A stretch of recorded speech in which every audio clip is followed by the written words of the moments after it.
1 metro, centraliza na mesa e deixa aqui.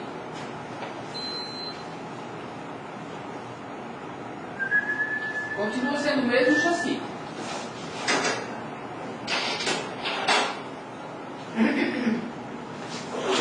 Trinta por 40, não. Qual foi aquele paciente? Vamos dormir. Não coloca nenhum suporte na cabeça não, tá? Mostra pode.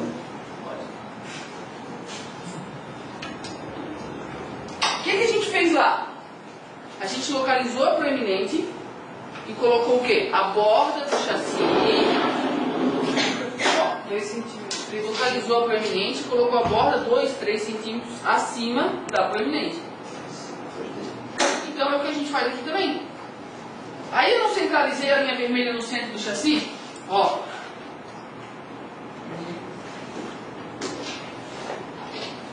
O que eu faço? Eu colimo, né? Deixa eu levantar um pouquinho o braço. Ó. Essa colimação na altura. Pronto.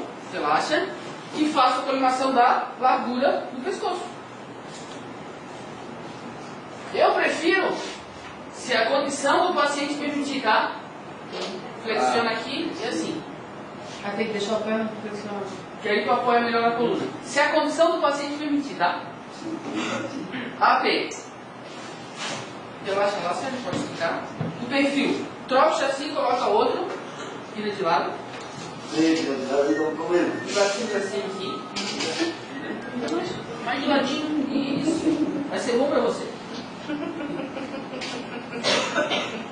E aí, alarga. Só vira. Ficou muito de cara, você vai assim. Não, vamos pra frente. E perfil esse? Perfil de coluna torácica.